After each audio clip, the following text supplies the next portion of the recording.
Բարի օր, սիրելի ունկնդիրներ։ Այսօր հեն մանկետում ես ունեմ շքեղ հյուր, որ բացարձակապես ներկայացնելու կարիք չունի։ Բարի գալուստ, պարոն Բաբայան։ Այդ տեսակ խոսքերից հետո ես պարզապես պետք է վեր կենամ ու գնամ, Ես կարծում եմ մի կես ժամ այնուամենայնիվ արժի սպասել։ Բարի երեկո, շատ հաճելի է, շնորհակալություն։ Ձեր գնահատականով քաղաքական դաշտում ինչ է կատարվում, տեսեք, տարբեր կուսակցություններ արդեն իսկ իրենց ծրագրերը ներկայացրել են։ Դուք այդ ծրագրերում արժեք կամ մշակույթ տեսել եք։ Անկեղծ ասած, այս ընտրությունները իմ համար քաղաքակրթական ընտրություններ են։ Եվ կարծում եմ միգուցե առաջին անգամ անկախ Հայաստանի պատմությունում այդքան կտրուկ դրված է քաղաքակրթական հարցը, որ դաշտում ենք մենք ուզում հայտնվել։ Հաճախակի ասում են աջ կամ ձախ, ես այս պարագայում միշտ ասել եմ պարզապես պետք է վերադառնալ արմատներին, որտեղ մենք հայերս հաստատ այն քաղաքակրթական դաշտում ենք, որը ստեղծվել է արևելյան քրիստոնեություն ասելով, այդ նույն արժեքներով, այնպես որ հեռու գնալու տեղ չունենք, եթե մենք անդրադառնանք մեր արմատներին, մենք կհայտնվենք այնտեղ, որտեղ պետք է հայտնվենք։ Ես շատ ակտիվորեն չեմ ուսումնասիրել քաղաքական, տնտեսական առավել ևս ուրեմն ծրագրերը, որտեղ ծրագրերը ընդհանրապես սովորություն ունեն չիրականանալու։ Ցավոք։ Այո, բայց որոշակի մենք հիշում ենք նույնիսկ ասենց ասեմ, նույնիսկ քաղաքակրթական ընտրությունների ժամանակ ուզում եմ դες հիշեցնել, որ ժամանակին հանրապետական կուսակցությունը, որոշակի քաղաքակրթական ուղղվածությամբ այդ ասոցիատիվ պայմանագիրը, որը պետք է կապեր Եվրոմիության հետ եկավ եւ հետո հանգիստ մեկ օրվա ընթացքում մի գիշերվա ընթացքում, այո։ Եվ անկեղծ ասած ես կարծում եմ, որ խնդիրը նույնիսկ կուսակցությունների ներկայացված ծրագիրը չէ։ Խնդիրը նա է, թե հանրությունը ինչ ընտրություն է կատարում, որտեվ եթե հիշում եք այդ մի գիշերվա ընթացքում փոխել ուղղվածությունը շատ մեծ աղմուկ չանեց Հայաստանում։ Ի տարբերություն, ասենք թե Ուկրաինայում, այդտեղ ոչ ցույցեր եղան, մի քանի մարդ, այդ թվում եւ ես դեր խոնարհծառան պարզապես արտահայտեցին իրենց անհամաձայնությունը եւ այն, որ այդ ուղին վտանգավոր է, ինչ հետագայում մեզ այն ժամանակ ներքին կարգով, ոչ հրապարակային, բացատրվեց, որ դա ազգային անվտանգության խնդիր է, այլապես մենք կորցնելու ենք Արցախը։ Տեսնում եք ինչքան տրամաբանորեն ճիշտ բացատրություններ։ Արցախը չկորցրեցինք, անվտանգությունը ապահովեցինք, լիակատար։ Չէ, ես կարծում եմ քաղաքակրթական ընտրությունը նաև անվտանգությունն է եւ նաև անկախությունը։ Սա է առաջին հերթին։ Եվ զարգացումը իհարկե, որտեղ բոլոր դեպքերում մենք ամեն ինչ մեր աչքի առաջ է, մենք տեսնում ենք մեկ դաշտ, որը կոչվում է հետամնաց երկրներ բոլոր պարագաներում եւ տեսնում ենք մյուս դաշտը առաջադեմ երկրներ, որոնք հասկանում են ժամանակի պահանջները եւ փորձում են ժամանակի հետ միասին շարժվել։ Կոպիտ ասած, մենք ընտրելու ենք կամ ճահիճ կամ գետ։ Սքանչելի պատասխաններ, տեսեք, դուք ասում եք, մենք քաղաքակրթական ընտրության ենք գնում, բացարձակապես ես համաձայն եմ, բայց ինչ որ առումով այս ընտրությունը նաև էգզիստենցիալ ընտրություն է, որովհետև այդ ճահիճ թե գետը շատ ռեալ սպառնալիք է այս պարագայում։ Իսկ ճահիճում ինչ են անում, միայն գործերը չեն կռկռում։ Շարունակենք այդ թեման, ճահիճ եւ գետ, եթե դու լավ ես լողում, դու գետում քեզ լավ ես զգում։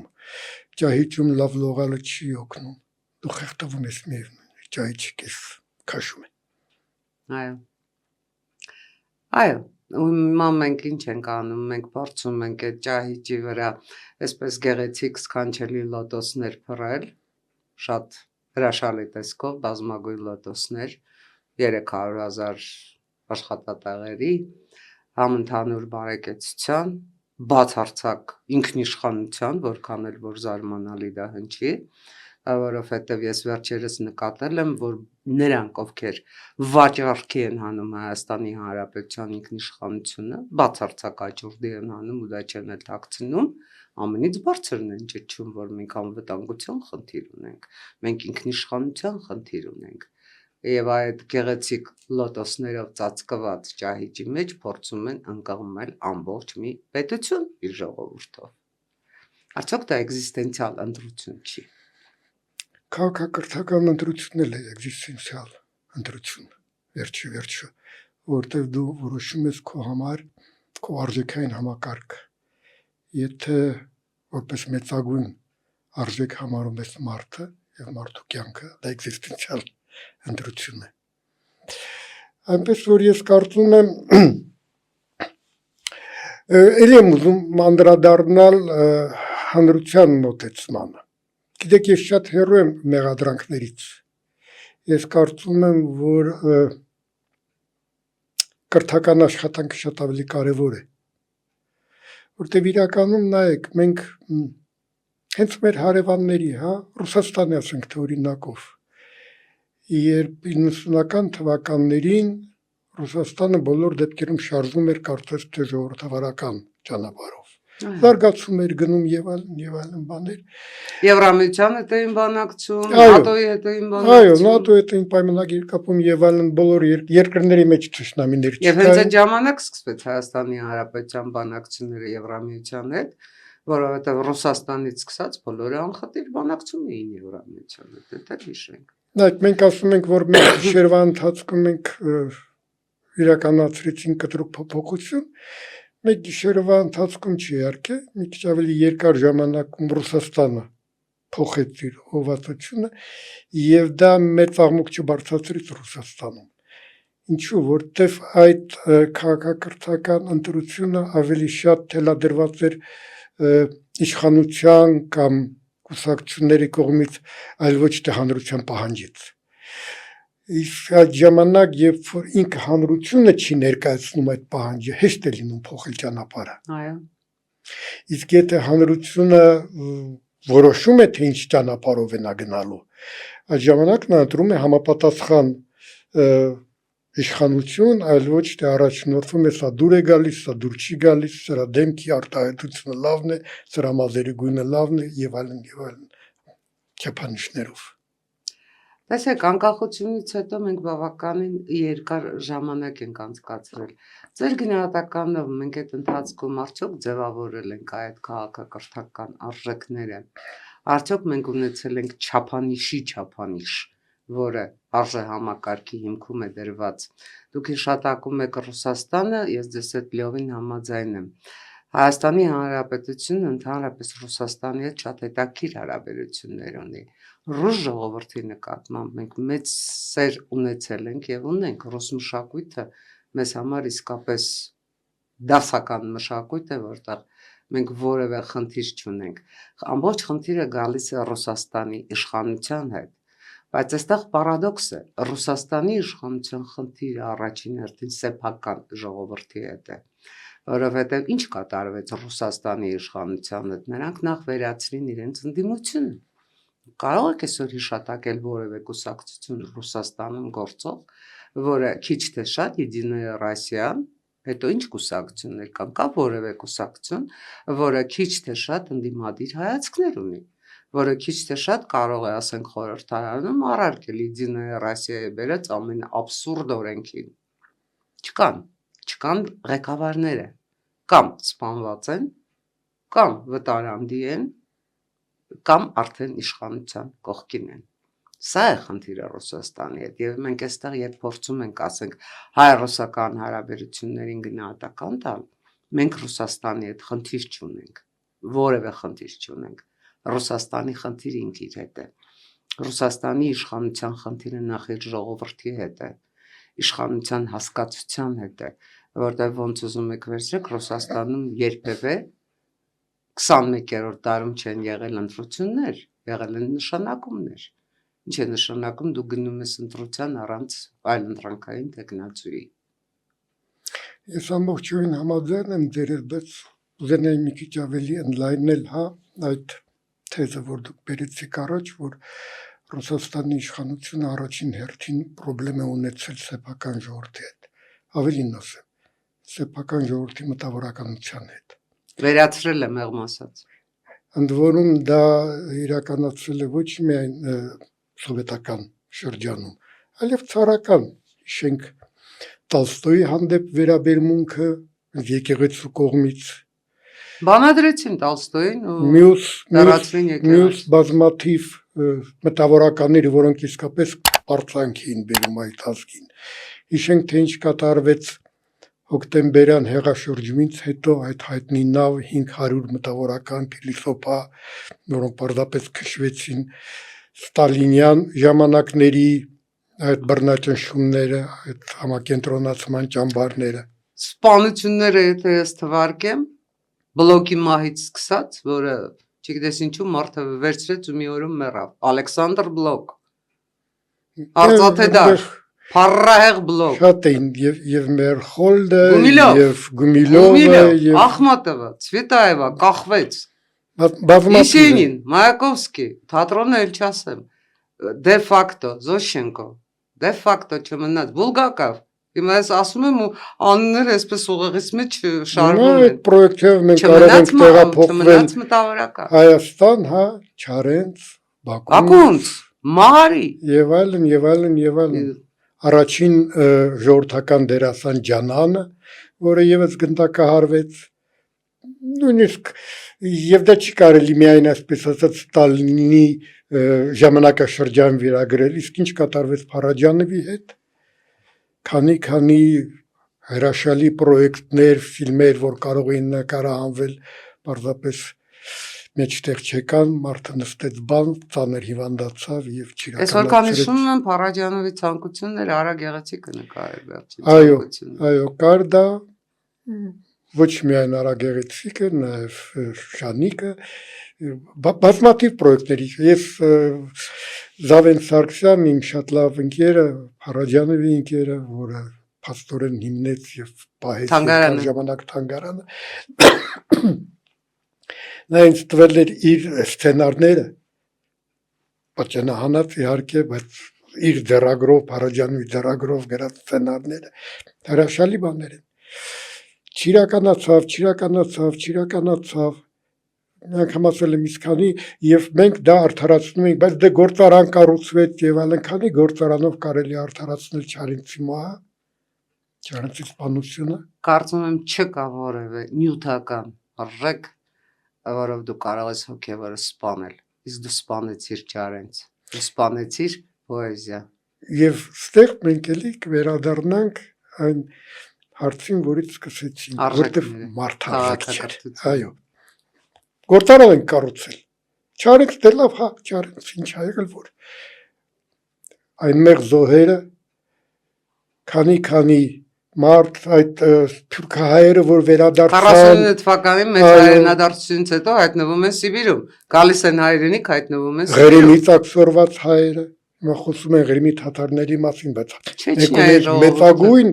հայկական համայն չէ, ժողովուրդը։ Մենք հիմա խոսում ենք Հայաստանի մասին, բայց Չեչնիայի հետ ինչ կատարվեց։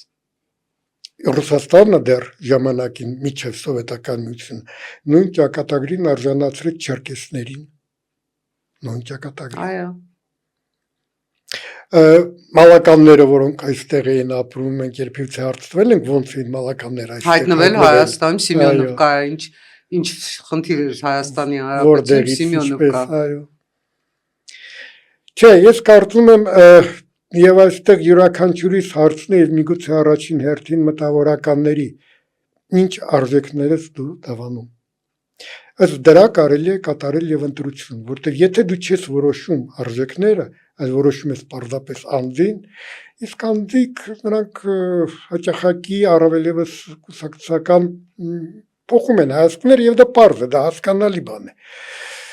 Եթե դու ինքդ չես կողմնորոշվում այդ հարցում, դու միշտ կլինես խաբված։ Տերևները պարզ է պետք է թափվեն տարին մի անգամ, հայացքները կարող են փոխվել, բայց արմատները պետք է մնան նույնը, որպեսզի տերևները կանաչ լինեն։ Լիավին ձեզ հետ համաձայն եմ, գիտեք, օրինակ ձեզ չի անհանգստացնում, որ քաղաքական դաշտում հիմա բացարձակ դեմագոգիա ու պոպուլիզմ է իշխում եւ այդ աղմուկի մեջ կորչում է ձայնը, մարդու ձայնը, իսկապես մարդու ձայնը, այդ պարագայում ընտրողի համար ինչ է պետք է լինի կողմնորոշիչ տուր պիտի տան ով ավելի բարձր է բղավում։ Լավ հարց է, որտեղ անկեղծ ասած ձեր մոտ գալուց հենց դրա մասին էի մտածում, մենք հաճախակի դիմում ենք ընտրողին ասելով քո ձայնը մեծ նշանակություն ունի, Տանը շատ չմնաս։ կարևոր է եւ այլն, որ ձայնը, այսա շատ կարևոր է։ Ձայնը կարող է ձևավորվել միայն մտավոր աշխատանքի արդյունքում, երբ որ դու սկսում ես մտածել, երբ որ դու սկսում ես կողմնորոշվել, բայց կողմնորոշվելու համար դու պետք է ունենաս որոշակի սկզբունքներ, որոշակի արժեքներ։ Հակառակ դեպքում քեզ շատ հեշտ է ուղղել այս կողմ կամ այն կողմ ամպագորգոր խոստումներով, գեղեցիկ բառերով, խոսքերով, վախեցնելով այս այն ամենը, ինչ ուղղված է, ասենց ասեմ, ուղեղ անջատելու համար, իսկ դա առաջին հերթին վախն է, որտեղ վախն է անջատում ուղեղը։ Եվ եթե մենք նայենք նույնիսկ մեր հարաբերությունները, էլի անդրադառնանք Ռուսաստանի հետ, մեզ սնուցել են միշտ վախով։ Վախ անջատում է ուղեղը, դու սկսում ես ման գալ պաշտպան, որտեղ քո ուղեղը այլևս չի աշխատում, դու այլևս քո ուժերի վրա հույս չես դնում, եւ ինչպես միշտ կատարում ես սխալ ընտրություն, որտեղ առաջնորդվում ես զգացմունքներով, այլ ոչ թե ուղեղի աշխատանքով։ Տեսեք, մենք շատ հաճախ ենք ժողովրդավարությունից խոսում եւ գրեթե անխտիր ասում ենք, որ ժողովրդավարությունը պետք է պաշտպանված լինի։ Բայց արդյոք մեր օրենքները, Հայաստանի Հանրապետության գործող օրենքները այդ ժողովրդավարությունը պաշտպանում են։ Եթե ժողովրդավարությունը պաշտպանում են, ինչպես է հեռուներից հայտնվում ինչ-որ միլիարդատեր եւ պարզապես գործող օրենքի շրջանակներում բացում գրասենյակներ, վարձում են տեղ աշխատողներ, միլիարդներ, արդեն իսկ Հայաստանի Հանրապետության դրամով միլիարդներ դնում գովազդի վրա եւ ստեղծում բացարձակ անհավասար իրավիճակ քաղաքական դաշտում։ Ու եթե փոքր-ինչ վերացարկվում ենք, ստացվում է դու գալիս ես փողով գնում ես կուսակցություն, փողով գնում ես ձայներ։ Այդ պարագայում ուր մնաց ժողովրդավարությունը եւ արդյոք գործող օրենքներով պաշտպանված չլինելով մենք չունենք օրենսդրության փոփոխության անհրաժեշտություն կամ էլ կա այդ երկրի օրինակ Մոլդովան գործող օրենքներով մենք դեռ կարող ենք այդ խնդիրը լուծել։ Մենք կարող ենք որոշակի կուսակցությունների առաջնորդվելով իրենց օտարերկրյա կապիտալ ունենալու սկզբունքով, անհավասար դաշտում անհավասար մրցակցություն սերմանելու սկզբունքով, պարզապես ընտրության չթողնելու, բայց մենք կգնանք, դա քաղաքական որոշում է, մենք կգնանք այդ քաղաքական որոշմանը։ Ժողովրդավարությունը եւ մարդու ձայնը, մարդու ընտրելու իրավունքը, ընտրության իրավունքը պաշտպանելու նպատակով։ Համաձայն եմ, ուզում եմ մի քիչ շարունակեմ, ձեր ասած, եթե թույլ տաք, ով պետք է պաշտպանի ժողովրդավարությունը, պետությունը։ Պետությունը, որը ընտրությունների համար պատասխանատվություն է կրում իբրև կազմակերպիչ։ Ուրեմն առաջին հերթին պետք է կառուցել պետություն։ Կառուցել պետություն, այլ ոչ թե գաղութ, որտեղ նրանք տարբեր բաներ են։ Գաղութի առաջ լրիվ ուրիշ խնդիրներ են դրված, պետության առաջ լրիվ ուրիշ խնդիրներ են դրված։ Ամենալավ օրենքները, եթե չկա պետություն, որը կկատարի այդ օրենքները, որը օրենքները կծառայեցնի պետության կայացման համար, ժողովրդավար պետության կայացման համար, պարզապես sense գեղեցիկ բառեր են, որոնք սևը սպիտակ թղթի վրա գրված են եւ պարզապես չեն գործում կամ գործում են ելնելով ուրեմն նպատակահարմարությունից։ Ես կարծում եմ երևի թե մեր այս 30 տարվա ամենամեծ սխալը միգուցե եղել է հենց դրանում, որ մենք անտեսել ենք այն ամեն ինչը, ինչ որ պարտադիր պետք է անեինք պետություն կառուցելու համար։ Բերեմ շատ պարզ օրինակներ, Կարող է լինել արդյոք պետություն, որը չի պաշտպանում սեփական սահմանները։ Իհարկե չի կարող լինել։ Բայց դա չէր էլ քննարկվում։ Քննարկվում էր այսպես ասած անվտանգության հարցը, ընդ որում ուռճացրած, իսկ դա արդեն գաղութի հարցն է։ Որտեւ եթե մենք խոսում ենք միայն ու միայն անվտանգության մասին, այն սոլսի տակ, հա, որը մեզ մատուցվում է, ամենամեծ անվտանգությունը կարծես թե գաղութն է, բայց գաղութը դատապարտված է, ուզած գաղութ։ Եվ մենք դա շատ լավ տեսնում ենք այսօր հայկական գաղութների օրինակով։ Մենք թատրոնով այս տարի սեպտեմբերին գնացել էինք Արգենտինա, հյուրախաղերի, դուք գիտեք, որ Արգենտինայում Մեծ հայկական համայնք կա, այո, գաղութ կա։ 7 հայկական դպրոց, երեխաները հայերեն չգիտեն։ Գաղութ անհայտանում է։ Եկեղեցում։ Լավ, 7 հայկական դպրոց այնտեղ հայերեն չեն անցնում։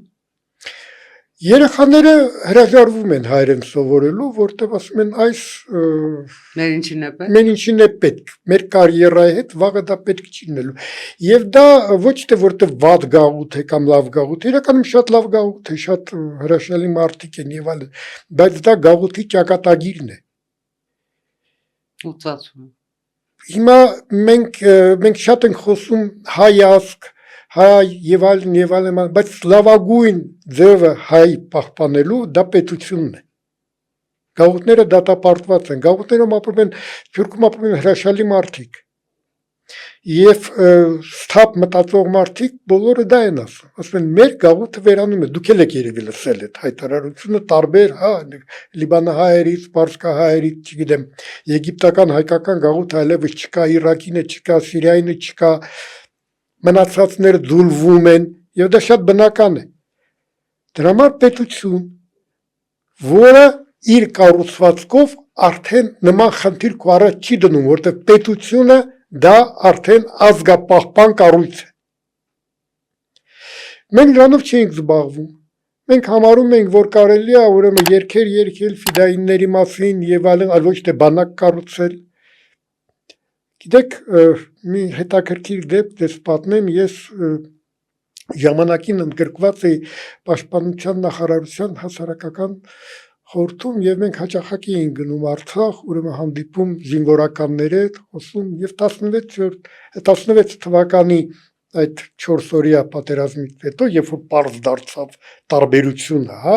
մեր զինված ուժերի ու ադրբեջանական զինված ուժերի, ինչ շատ բարձրաստիճան զինվորականներ ասում էին, պարոն Բաբայան, մեր ուժը գիտեք որն է։ Հայրենասիրությունը։ Պատկերացնում եք։ Դուք պատկերացնում եք նման մոտեցում, ասենք թե ֆիզիկայի ասպարեզում, որ այս ֆիզիկոսը հայրենասեր է, ուրեմն մեր ֆիզիկան լավ կզարգանա։ Այս մակարդակով էր գնում, եւ սա հանգիստ ուտվում էր, եւ սա ցավոք սրտի մենք չենք կարող վերագրել միայն ուրեմն իշխանավորներին կամ ընդդիմությանը։ Նայեք հաճախակի մեր հանրությունը ինչ պահանջներ է ներկայացնում նույն իշխանության, նույն, ասենք թե, չգիտեմ, պրեզիդենտին, վարչապետին, նախարարին, ասեն մեկը լիներ է ժողովուրդը սիրեր։ Այս մարդը հայրենասեր է, եղբայրի չմասնագետ է։ Արի մենք սրա մասին խոսենք։ Դուք երբ որ գնում եք ատամնաբուժի մոտ չեք հարցնում նա հայրենասեր է թե ոչ։ Դուք ընտրում եք լավ մասնագետի, նույնը քաղաքականության մեջ, նույնը պետության կառուցման մեջ եւ ղեկավարման մեջ։ Երբ մենք կսկսենք նման մոտեցումներով ձևավորել մեր կամքը, մեր ընտրության ժամանակ կամք եւ այլն, ես կարծում եմ ամեն ինչ կընկնի իր տեղը։ Իսկ այն ինչ որ հիմա ես ասացի, դա ցավոք սրտի այսօր էլ է խոսում։ Էլի խոսում ենք, սա հայրենասեր է, սա այսքան փող է բերել, սա էս արել է, եղբայր, արի խոսենք կոնկրետ պետություն կառուցելու համար։ Կա պրոյեկտ, կա պլան, կա ճիշտ ժամանակահատված երբ ինչ կառուցել եւ Ծրագիր ժամանակացույց արդյունք։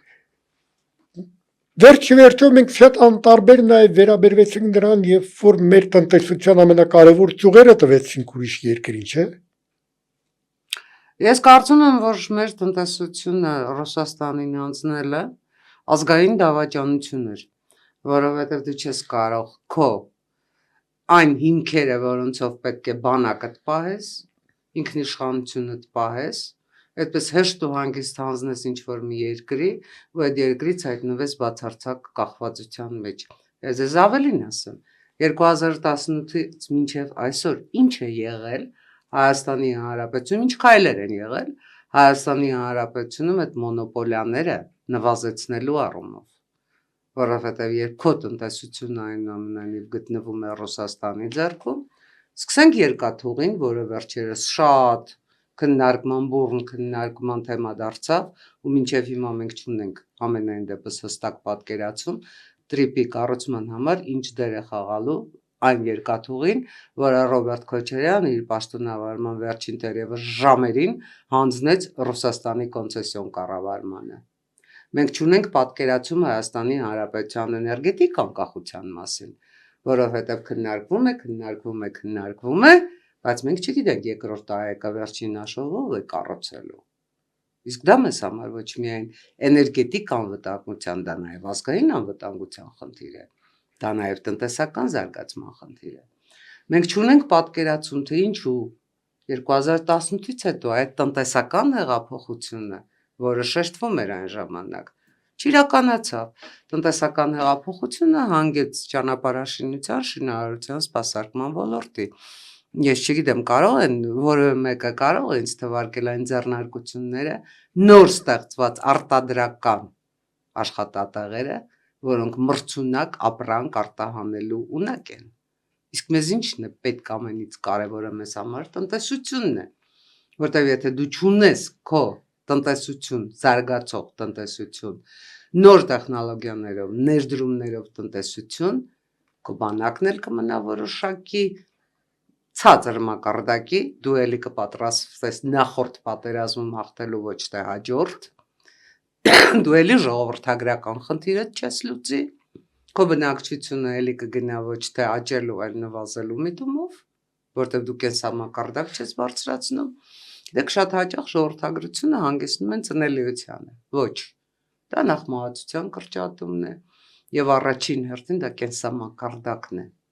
Ինչքան էլ ասենք, որ Սփյուռքից ներգաղթի խնդիր ունենք, հեռու ու մոտիկ Սփյուռքից եւ այլ, եթե դու խնդիր ես դնում, ասենք Հայաստանի Հանրապետության բնակչությունը 20-40-ին դարձնել 5 միլիոն, դու պետք է կենսամակարդակ բարձրացնես, դու պետք է տնտեսություն ոտքի հանես։ Կան այդ քայլերը։ Ես երկու հարց եմ ուզում ձեր ասածից ելնելով բարձրացնել, հա։ Շատ շատերի համար գուցե ոչ այդքան շատ, գուցե արդեն դեպի լավն է փոխում վիճակը, չգիտեմ։ Նաև շատ կարևոր է հայրենիք հարցը, որն է քո հայրենիք։ Պատմություն։ Հա։ Ինչ մեղադրանքներ էր հիմնականում ներկայացվում Գորբաչովին։ Այս ինչ երկիր քանդեց։ Ասում են մարդիկ, որոնք ապրում են անկախ Հայաստանում, որոնք ես չեմ հիմա խորանում հարցի մեջ քանդեց, քանդվեց, ուրիշները քանդեցին, բայց որոնք այդ քանդվելու արդյունքում ստացել են անկախ պետություն։ Զարգանալու հնարավորություն։ Սա մեկ, երկրորդը։ Իրեք, քանի որ ես զբաղվում եմ արվեստով, ես վերջի տարիներին եկել եմ այն եզրակացությամբ, որ արվեստում ձևն է որոշում բովանդակություն, բայց ոչ միայն արվեստում։ Շատ ցավալի բան եք ասում, որովհետև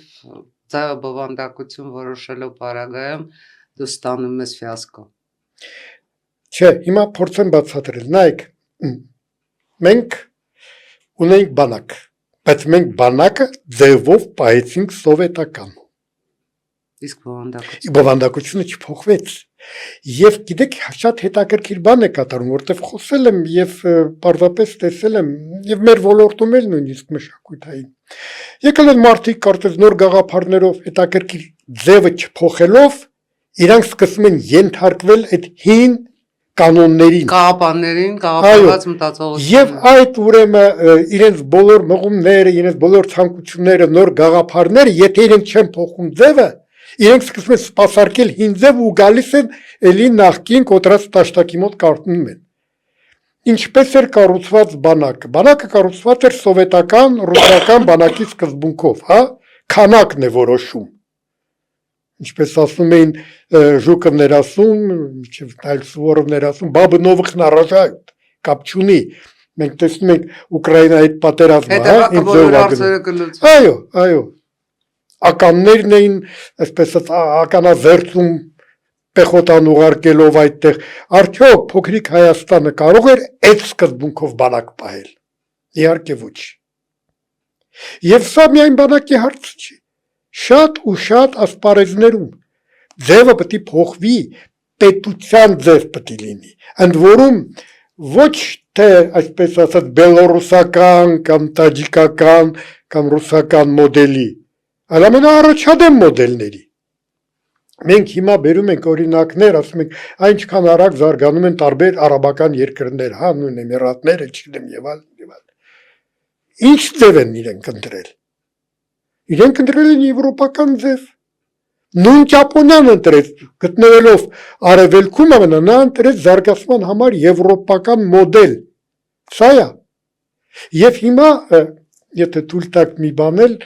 չգիտեմ, սա մեր թեմայի մեջ մտնում է թե չէ, ես կարծում եմ, որ ընտրությունը, որը հիմա, որի առջև մենք հիմա կանգնած ենք, ինձ մի քիչ հիշեցնում է Գերմանիայի վիճակը։ Ինչ ենք մենք ընտրելու։ Մենք ընտրելու ենք Գերմանիա առաջին համաշխարհային պատերազմից հետո, թե ընտրելու ենք Գերմանիա երկրորդ համաշխարհային պատերազմից հետո։ Պարտվողի դերում մնալը լավ չի, բայց ինչպես ես դու տեսնում քո հաղթանակը, այնպես ինչպես տեսավ Հիտլերը առաջին համաշխարհային պատերազմից հետո, թե այնպես ինչպես Գերմանիայի Ադենաուերը կառուցեցին ուրեմն երկրորդ համաշխարհային, ոչ միայն Գերմանիան, եւ Ճապոնիան, եւ Իտալիան,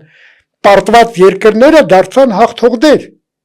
ինչպես դերասած տնտեսությամբ, մոդելով, նոր Մարշալի ծրագրով։ Այո, դա արդեն գալիս է խնդիրը հանգում է բովանդակությանը, խնդիրը հանգում է արժեքին, արդյոք քեզ համար քո պետությունը արժեք է։ Այո, անկախ չափերից։ Չափերը կարևոր չի, նույնիսկ գուցե, չգիտեմ, գուցե պարադոքսալ հնչի իմ ասածը, բայց այստեղ նույնիսկ թվականակը կարևոր չի, որովհետև նոր տեխնոլոգիաների պարագայում դու կարող ես ունենալ բանակ, որտեղ գլխավորը մարդու ուժը չի, որտեղ գլխավորը տեխնոլոգիաներն են։ Ուղղակի Փառք Աստծո, այո, միանգամայն ճիշտ եք, փառք Աստծո, նորագույն պատերազմները այդ հնարավորություն տալիս են հասկանալու, թե որն է այսօր ռազմի դաշտում հաղթանակի գրավականը։ Դու կարող ես ընդհանրապես մարդուր, ոնց որ ասում էին երկրորդ համաշխարհայինի մարշալները, պատերազմի մսացուչ օգտագործել։ Ես ներողություն եմ խնդրում այդ բառի համար, դա իմ բառը չի, բայց այնուամենայնիվ ներողություն եմ խնդրում, որովհետև մեզ համար դա չափազանց ցավոտ թեմա է։ Եվ անընդունելի նման մոտեցումը։ Միանշանակ անընդունելի, բայց գիտեք, Ռուսաստանը, եթե միայն լինեին ռուսները, միայն ռուսները չեն հաղթել երկրորդ համաշխարհային պատերազմում։ Այ երկրորդ համաշխարհային պատերազմում հաղթել են հայերը։ Հաղթել են այն երկրները, որոնք գնացել են ու կռվել են իրենց ընդհանրական հայրենիքի համար, որտեղ իրենց հոգում ունեցել են իրենց տան պաշտպանվածությունը։ Ավելացնեմ դեր ասածին, ամբողջովին համաձայն լինելով, ես կարծում եմ, երբ դու նպատակ ես դնում կառուցել նոր բան, դա նշանակում է հրաժարվել նախկին կառուցվածից, որը քեզ բերել է մեծ ողբերգություններ։ Բայց որպեսզի դու դրանից հրաժարվես, դու պետք է իմանաս, թե դա ինչ է։ Մենք շատ վատ գիտենք երկրորդ համաշխարհային ես նկատում եմ հանրությունը շատ վատ գիտի երկրորդ համաշխարհային իրական պատմությունը։ Մենք գիտենք սովետական քարոզչությունը։ Միայն սովետական ֆիլմերով, սովետական քարոզություն, սովետական բանակը հաղթել են Սովետский солдат спас мир։ Մոռացել են Անգլիայի, Միացյալ Նահանգների մասնակցությունը, այս ամեն ինչ, թե ով էր ամբողջ թիկունքը ապահովում սովետական բանակի, դրա մասին խոսք չկա։ թե ընդհանրապես ինչպես է եղել այդ պատմությունը երկրորդ համաշխարհային պատերազմից պես է ծագել։ Կան գրքեր, ընդ որում մասնագետների գրքեր, Սուվորովի գրքերը, որտեղ պարզապես փաստերով, որոնք գաղտնազերծված չեն նույնիսկ։ Ավելի շուտ գաղտնազերծված, դա նույնիսկ գաղտնազերծվածի հարցը չի, պարզապես որոնք տպագրվել է, մարդը վերցրել է թերթերից համեմատել ու տեսել է, թե ինչ է կատարվում։ Եվ հաճախակի, երբ որ խոսում են, ասենք թե Նյուրնբերգյան պրոցեսի մասին, այդ պրոցեսում օրենքով պետք է նստեն երկու երկիր։ Որտև երկուսն էլ ամեն ինչ արեցին, որ բացվի երկրորդ համաշխարհային պատերազմ։ Որ սկսվի ու շարունակ։ Այդպիսի ընդունված ձև կա, հաղթողին չեն դատում, այո։ Լավ, այս կանչելի նոտայի վրա անցնենք բլիցին։ Ձեր կարծիքով կամուրջը միացնում թե բաժանում է երկու ափերը։ Եթե երկու կողմից կա ցանկություն միանալու, անպայման կմիացնի։ Ինչ կհարցնեիք, եթե հանդիպեիք Սողոմոն իմաստունին։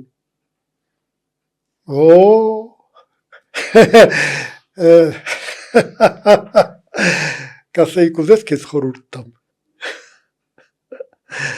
Ես կարծում եմ, որ Սողոմոն իմաստունը դա այնպիսի մի անձնավորություն էր։ Հիմա փորձեմ մի հատ ուրիշ բան ասել։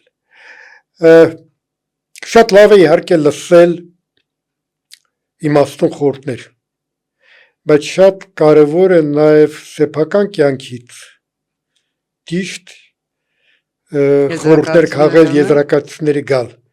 Ես կարծում եմ, որ ամենալավ խորհուրդը չի օգնի քեզ, եթե դու ներքուստ պատրաստ ես ընդունելու դա եւ հարմարացնելու քո կյանքին։ Սիրում եք անակնկալ լինել։ Միայն արվեստում։ Ինչից եք ամենից շատ վախենում։ Վախենում եմ կանգ առնելուց, անկեղծ ասած։ Ես կարծում եմ, որ այս կարճ կյանքը մեզ տրված է եւ երջանկության համար, եւ զարգանալու համար։ Եվ հենց որ մենք մտածում ենք, որ մենք արդեն հասել ենք այն իմաստության մակարդակին, որ կարող ենք պարզապես խորհուրդներ տալ եւ այլևս զարգանալու ինչ-որ բան սովորելու կարիք չկա,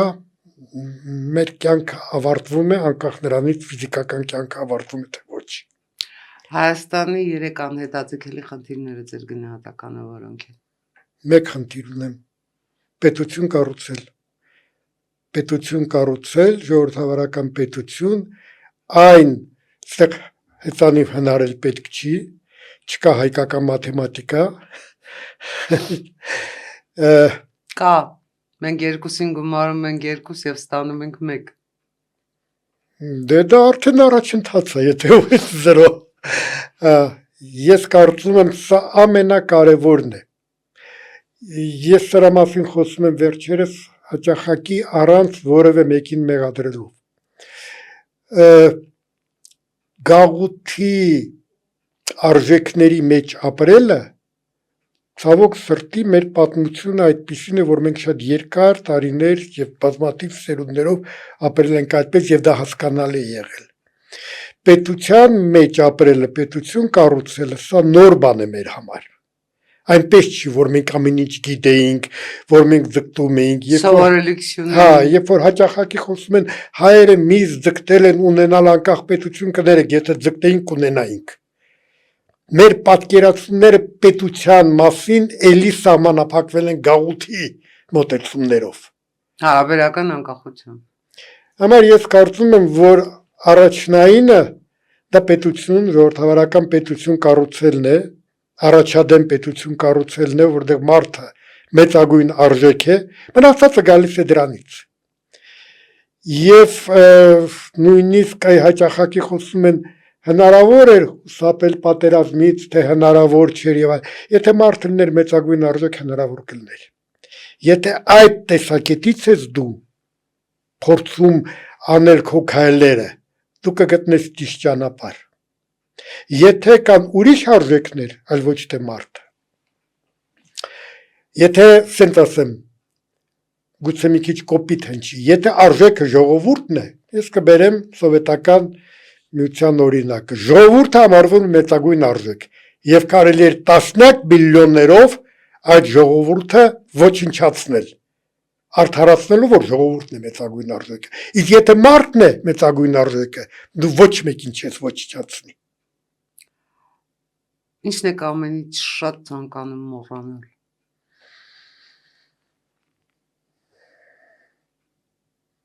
Ոչ մի բան չեմ ցանկանում մոռանալ, բայց ուզում եմ նայել միշտ առաջ, որովհետև ես կարծում եմ, որ ամենայն դեպս իմ համար դա ընդունելի կերպար է մարդուն, որը ոչ մի բան չի մոռանում, բայց երբեք հետ չի նայում։ Վերջ-վերջո աչքերը մեզ տրված են դեմից, որպեսզի մենք նայենք առաջ։ Իսկ այս ամենը տված է, որպեսզի մենք ամեն ինչ հիշենք։ Ավանդույթը ձեզ համար մոխիրը պահելն է, թե կրակը։ Կրակը իհարկե։ Կրակը միանշանակ եւ միշտ այդ խոսքերը գերմանացի կոմպոզիտորը բերել եմ, որ ավանդույթը դա կրակը փոխանցելն է, առ ոչ թե մոխրին աղոթելը։ Ձեր արծինց։ Ես ուզում եմ միշտ տեսնել ձեր ժպտերես, կյանքը Շնորհակալ եմ։ Երջանկություն է, անկախ այն բոլոր ծանր վիճակներից, որ մենք եղել ենք, ես կարծում եմ, որ մենք երջանիկ կյանք ենք ապրել։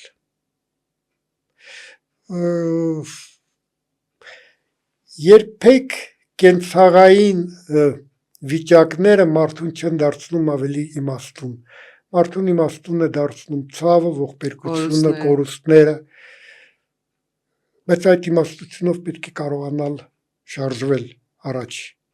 եւ չփորձել մտնել նույն գետը երկրորդ անգամ, առավել եւս որ դա հնարավոր չէ։ Նույն ջուրը կարելի է մտնել, եթե դա ճահիճ է։ Երեք իմ, չգիտեմ, գուցե դա նաեւ իմ սերնդի ճակատագիրն էր, որտեվ զարմանալիորեն մենք սովետական այսպես անհոգ երկրում ծնված ուսումնառություն ստացած սերունդ էինք, ու մեզ համար այս անկախությունը մի քիչ էլ զարմանալի էր, մենք չգիտեինք, որ մենք կարող ենք այսպես անկախ ապրել, բայց մենք դա ընդունեցինք, ու մենք այդ անկախության նաև գինը տվեցինք։ Ինձ համար ամենամեծ ողբերգությունը իմ կյանքում հոկտեմբերի 27-ն էր, որտեղ ես հասկացա, որ ես պետություն կորցրի, ոչ թե անհատներ, ես պետություն կորցրեցի, ու այդ շոկը, չգիտեմ ով ոնց, բայց ես կարծում եմ մինչև օրս չի հաղթահարվել, որովհետև մենք այնուամենայնիվ չարժևորեցինք մեր հաղթանակը, մենք հաղթել էինք պատերազմում, ու մենք այդ հաղթանակը վարի տվեցինք հենց նրանով, որ չարժևորեցինք, չհասկացանք ինչ ենք արել, չգնահատեցինք, չշարունակեցինք հաղթանակի այն բացած դռները։ Համեմատությունը հիմա բոլորի համար ակնհայտ է։ Ադրբեջանը հիմա ինչ է անում։ Արդյոք այդ քայլերը մենք այն ժամանակ չունեինք անելու, որ ոչինչ չարեցինք։ Տնտեսություն ամրապնդելու, բանակ վերակազմավորելու, զարգանալու, զարգացնելու, ժողովրդագրական պատկեր փոխելու։ Երեք ձեզ հետ լիովին համաձայն եմ, մենք ապրում ենք այնուամենայնիվ տուրբուլենտ, բայց ֆենոմենալ հետաքրքիր ժամանակներ։ Եվ ես շատ ուրախ եմ նաև նրանց համար, որ գալու են մեզնից հետո ու հաստատ մեր մասին չեն գրելու, որ մենք միայն կորուստներ ենք ունեցել, պետություն ստեղծեցինք, հետո կորցրեցինք հայկական երկրորդ պետությունը, մենք ստեղծել ենք պետություն ու պահում ենք Հայաստանի Հանրապետությունը ու պահելու ենք, ու որևէ մեկին թույլ չենք տալու այդ Հայաստանի Հանրապետությունը, մեր հայրենիքը, դարձնել կենսատարածք, որտեղ կարող է ռուսական հերթական ցարը հայտնվել ու ասել Հայաստանը մեզ պետք է առանց հայերի, չէ, Հայաստանը կա հայերով, Հայաստանը լինելու է բազմացող հայերով, զարգացող տնտեսությամբ, ու Հայաստանը լինելու է անկախ որևէ մեկի կամքից։ Այս վստահ եմ, որ մեր սերունդները, եթե անաչառ լինեն, դա են գրելու։ Մենք այս օրերին, այս տուրբուլենտ ինչ ասեմ, աշխարհաքաղաքական տուրբուլենտության պայմաններում պահում ենք երկինք, պահում ենք երկիր ու պահում ենք մարդ։ Ամենայնպես Հանրապետություն կուսակցության ծրագիրը միշտ դա եղել եւ Հանրապետություն կուսակցության խնդիրը միշտ եղել է պետություն պահելը, իսկ պետությունը մարդն է։ Եթե թույլ տաք մի պարզապես ավելացնեմ իմ սիրած գրողից Հովհաննես Թումանյանից, ապրեք երեխեք, բայց մերպես չապրեք, որպեսզի երեխաները մերպես չապրեն, մենք չպետք է ապրենք նախկին ձևով։ Ես հաճախակի երբ ինձ հարցնում են ով է մեղավոր այս ամեն ինչի մեջ, ես ասում եմ ես եմ ամենամեծ մեղավորը։ Եթե ես չեմ կարողացել ապահովել իմ երկրի այն ձև, այն տեսակը, որի մասին ես երազում եմ, իմ մեղքի բաժինը կա։ Եվ ես դուք հարցրեցիք, կարծեմ չկներեք, ես դա չեմ կարող ինձ ներել։ Բայց դա ոչ թե սենց վիճակա, այ մեղավոր եմ ու վերջ։ Եթե մեղավոր եմ, պետք է ինչ-որ քայլեր անեմ։ Մեղքս պիտի քավեմ։ Ես այս տարիքում իմ համար որոշել եմ, որ ես այլևս առավել եւս որ քաղաքական գործիչ չեմ, ես բացարձակապես չեմ մտածում մեծամասնության, այսպես ասած, սիմպատիաները շահելու մասին, ես պետք է լինեմ անկեղծ, գուցե սխալվում եմ։ Եվ հավանական է, որ կսխալվեմ շատ ու շատ հարցերով, բայց ես ունեմ մի պարտականություն, անկեղծ խոսել նրա մասին, ինչ մտածում եմ, զգուշացնել եւ թույլ չտալ, որպեսզի այդ ապուշ պիտակը հայ բախտ հա կախված լինի մեր գլխին։ Հայ բախտը ստեղծում է հայը, ընդ որում յուրաքանչյուր հայը։ Մեր բախտը մեզնից դուրս չի կազմավորվում։ Մենք ենք այն ստեղծում ու կստեղծենք իհարկե, բայց ոչ թե, գիտեք էլի մի հատ բան կա, ասում են վերջը ինչ է լինելու։ Ես ասում եմ վերջ չկա, որտեվ իրականում սենց ճիշտ բան կա, ասում է երիտասարդները մտածում են անմահության մասին, իսկ տերերը հավերժության։ Մենք գտնվում ենք տիեզերքի կենտրոնում եւ պետք է պահենք մեզ այնպես, ես նկատում եմ յուրաքանչյուր մարդ, որ զգացվի, որ տիեզերքի կենտրոնում գտնվում ենք մենք։ Սքանչելի էր ասված, շնորհակալ եմ։ Սիրելի ունկնդիրներ, կարծում եմ մեր տիեզերքի կենտրոն լինելու գաղափարը իսկապես հավերժական գաղափար է եւ մեզնից յուրաքանչյուրը որ երկրում էլ ծնված լինի, որ ժամանակում էլ ապրի, Աստծո առաջ պատասխան է տալու, իսկ ինչ է ինքը արել, որ հավերժ մնա տիեզերքը եւ տիեզերքի կենտրոն լինի իր հայրենիքը։ Շնորհակալ եմ, բարին ընձեզ։